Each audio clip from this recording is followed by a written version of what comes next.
এই কথাটি বাংলাদেশের ক্ষেত্রে বিশেষভাবে প্রযোজ্য।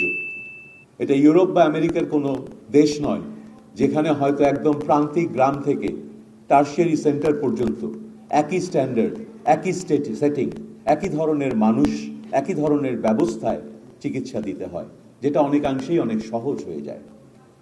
বাংলাদেশের প্রতিটি চিকিৎসকের জন্য একজন চিকিৎসক হিসেবে আমি আপনাদের প্রতি সহানুভূতি এবং সহমর্মিতা সহ এটা বুঝতে পারি যে অত্যন্ত ডিফিকাল্ট সেটিংয়ে আমাদের দেশের ডাক্তারদেরকে কাজ করতে হয়, এবং সেটা যেহেতু করতে হয় এবং হবে, এবং যেহেতু আপনারা এই পেশায় নিজেদেরকে নিবেদিত করেছেন যারা আজকে রেসিডেন্সি প্রোগ্রামে ঢুকছেন, আমি মনে করি আপনাদের সেই সেটিংগুলোতে কিভাবে কাজ করতে হবে আমাদের সিনিয়র ডক্টর এবং মেন্টর, সুপারভাইজার, টিচার যারা থাকবেন আপনাদের, তাদের থেকে শেখার চেষ্টা করবেন। কারণ আমি একদিকে যেমন ডাক্তার, অন্যদিকে পলিটিশিয়ান এবং জনপ্রতিনিধি। আমরা সাধারণ মানুষের কাছে যাই, সাধারণ মানুষের ভোটে আমরা নির্বাচিত হয়ে এসেছি।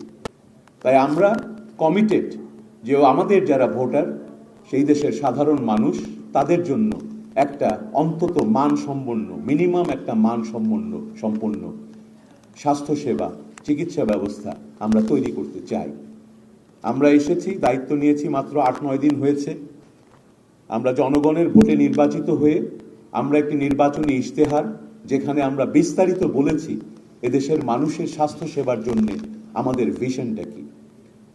আমরা নির্ধারিত সময়ের জন্য এসেছি, আমরা কিছু কাজ করতে এসেছি। আমরা সেই কাজগুলো করার জন্যে প্রতিটি চিকিৎসকের সহযোগিতা চাইব। বিশেষ করে এখানে যারা সিনিয়র অধ্যাপকরা আছেন, ডিনরা আছেন, আপনারা এই দেশের স্বাস্থ্য ব্যবস্থার সমস্ত গভীর বিষয়গুলো পর্যন্ত জানেন, এবং আপনাদের সহযোগিতা নিয়ে আমরা সারা দেশে এমন একটা শিক্ষা ব্যবস্থা গড়ে তুলতে চাই। এই যে আজকে এই রেসিডেন্সি প্রোগ্রামে বোধহয় 35টার মতো মেডিকেল কলেজ এবং ইনস্টিটিউট এবং শিক্ষা প্রতিষ্ঠান থেকে আপনারা যোগদান করেছেন। অন্তত এই 35টা শিক্ষা প্রতিষ্ঠান, এই 35টা হসপিটালে আমরা যদি টারশিয়ারি লেভেলের কেয়ারটা সর্বোচ্চ পর্যায়ে দিতে পারি, সমস্ত অনিয়মগুলোকে যদি আমরা দূর করতে পারি, আমাদের যে সীমাবদ্ধতাগুলো আছে পরিবেশের দিক দিয়ে, ডাক্তারদের নিরাপত্তার দিক দিয়ে, আমাদের ওষুধের সরবরাহর দিক দিয়ে, এই বিষয়গুলোকে যদি আমরা দূর করে মানুষের কাছে সেবা দিতে পারি, শুধুমাত্র এই 35টি সেন্টার অফ এক্সেলেন্স থেকেই কিন্তু বাংলাদেশের বিপুল জনগোষ্ঠী টারশিয়ারি সেবাগুলো পেতে পারে। আমরা সেই কাজে আপনাদের নেতৃত্ব, আপনাদের সহযোগিতা চাই। আমরা এখানে এসেছি ফ্যাসিলিটেটর হতে, ক্যাটালিস্ট হতে।